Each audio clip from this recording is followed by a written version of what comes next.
Hey, so it's not easy being a father and a husband these days.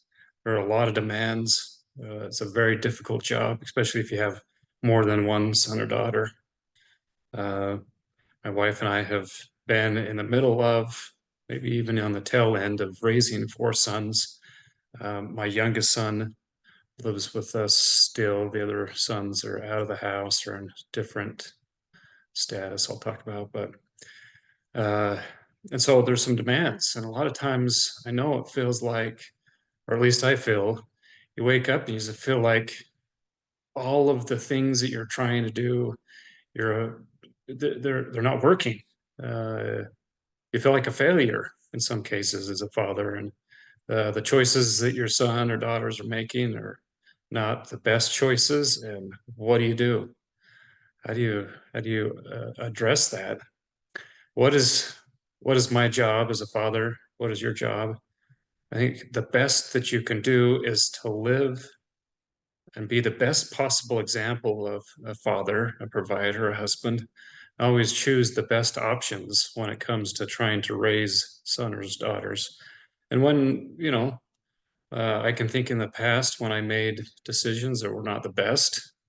I can think where I went to my wife and family and told them, hey, that wasn't a good decision. This is how I should have handled things. I handled it the wrong way. And I think that teaches them a lot of things that we're all trying to grow and get better. So, and they are too. I think as a father, you're trying, as you with your wife, you're trying to prepare ground the best you can so that you can put seeds in there that they can grow their own healthy plants and become a productive member of society. And a lot of times it feels like that ground doesn't change at all. Maybe it even feels like you're using a pickaxe and you're swinging that thing against a big, huge granite block and nothing's changing. All that happens is you seem to get blisters, you're exhausted, and nothing seems to happen other than maybe get chunks of granite come off occasionally. But bottom line, what is your job? Your job is to provide the best possible example of someone living what they preach, living a, a life filled with how Jesus would do things. And a lot of times, even if you're doing that, they don't have to accept the things you're doing or trying to help them with. Uh, Let me real quick show you uh, a picture of our family. We were on a family vacation in California. This is a few years ago. As you can see here, I've done a little bit of work on removing some faces of my other family members, but there I am with my son. That unfortunately he's not with us any longer because of a car accident. But I wanted to talk about some of the things that happened. Look at that. I don't know what I was doing there. I don't know what, that's a nice chickmunk smile. Anyway, you can see I've got nice teeth there. Anyway, um, so we had spent a few days in California, gone to Knott's Berry Farm. This is a day that we had spent on the beach and very interesting. If you look at that picture close, my son on the left, it looks like he's trying to expand his chest a little bit. And it's interesting because we took that picture and we got back to the hotel and my sons were all looking at the picture. And my oldest said something about that. He said something like, wow, you look like a puffer fish with your expanded chest there. And uh, uh, that was the son on the very right said that, the oldest. And he didn't like that. And so before I knew it, in the hotel room, they're like punching each other. I mean, it was full out war. And I was finally able to restrain them. Thank goodness. Um, the two sons did make up. He told his brother how much he regretted being physical, and he shouldn't have said what he did. But in a case, in a sense, I think it's good for brothers to have younger brothers and to have some friction and bring them down a few levels. Um, so maybe you can see, I think he was trying to position himself to look like he was a little more built. Maybe he was trying to pattern himself after me. I don't know. I spent a lot of time working and working out, but I know it's hard to tell there. But anyway, the reason I bring that up is thank goodness they did make up uh, because he wasn't with us much longer.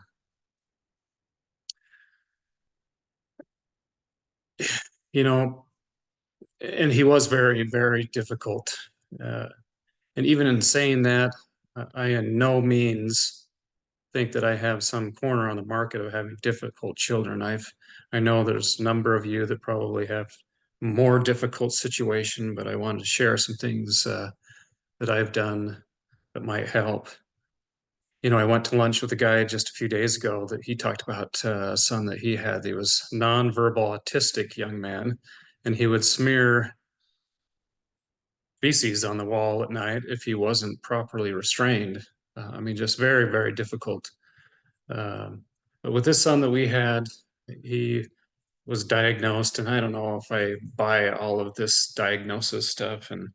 Uh, and because of that diagnosis, they treated with drugs, but it didn't seem to help. He was still very difficult. And they said he had some oppositional defiant disorder, which included, frequently losing control of his uh, temper, arguing with adults, especially adults in positions of authority, even police officers. He I could tell stories about that. Refusing to do what adults ask, always questioning rules, refusing to follow rules. He was one that told us a few times that he didn't need parents. He's got it all under control.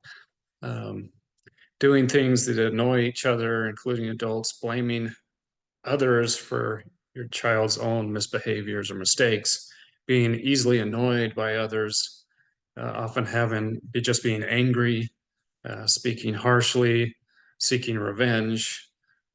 So, yeah, he had all of these things. And he was strong-willed and stubborn, and so he needed a lot of attention. And my wife and I, wife especially, put all of her heart and soul into this son. And yet, even with all of those sacrifices we were making, it didn't seem to make a difference. But I would like to point out, it wasn't just him. I look back, I was not perfect. I was doing the very best that I knew how at that time. And I would love to have the chance to try to help again. I would do it again. I've always thought maybe this is part of the reason I make some of these videos is helping people out there to do better. I would do things differently. Maybe there's things I could have done better, but at the time we did everything we knew that we could do. But so I've thought a lot, what more could I have done? What more, how could I have been there for him more and helped? So if you're in the middle of having these kinds of challenges, I think it's a great opportunity for you to reflect and look at what you're doing. Well, maybe what I'm doing is not working. I need to make some changes. You know, go to God and say, hey, here's the challenges I've got. What more should I do? What ideas, what corrections should I make to have a better impact on my sons or daughters? and make those corrections, and then keep going back for more instructions, asking God for more, talking to your spouse about the challenges, making a plan.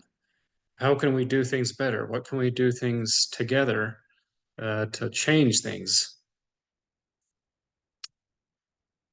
And sometimes, even with all of those things, your kids still have their options. They still have their choice. They can still do things. They can still have, sometimes it's almost like they want to find out for themselves the choices that are bad, even with you warning them, and the choices that are good. They want to experience that on their own. And I think there's a great example in the scriptures, Adam and Eve, I'm sure were some of the best parents out there. And yet, their first son, Cain, killed his younger brother. I can imagine the pain that created in their lives and all that they had to go through because of what he did. Instead of ending on kind of a negative note, let me share this with you. This is one of the final experiences I had with my son. As you can see here, this is that same son. We're sitting on the beach. It was somewhat a cloudy day. It wasn't cold. It was spring day in California, one of the California beaches. And so we had sweatshirts on. And as you can see there, we were talking a little bit. And in the middle of talking, there was a lot of commotion. The other sons running all over the place and playing in the sand. He said, "Hey, why don't we go walk down to the pier and back and, just kind of hang out and talk?"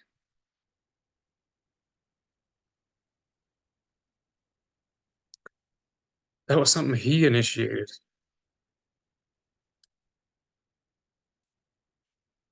We walked down to the pier. There were some street performers close by. We watched them for a while. We walked down the pier. There was pelicans and all kinds of birds landing on the railing. And at one point he said, "Hey, I'm going to run over there. I'm going to knock that bird right off the railing." And I said, "All right, but I'm going to turn around and pretend like I don't know you." But yeah, he wanted to spend time.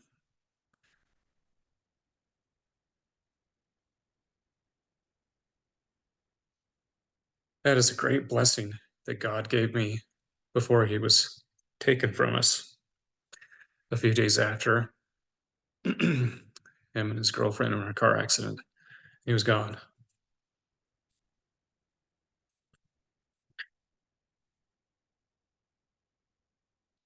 I still draw on that experience all the time. I miss him. I hope he is doing well. I know that he's in good hands. God has him and doing what needs to be done. So, bottom line, all is not lost. You can do what you've been assigned to do. And the best you can do is ask for God's help and your spouse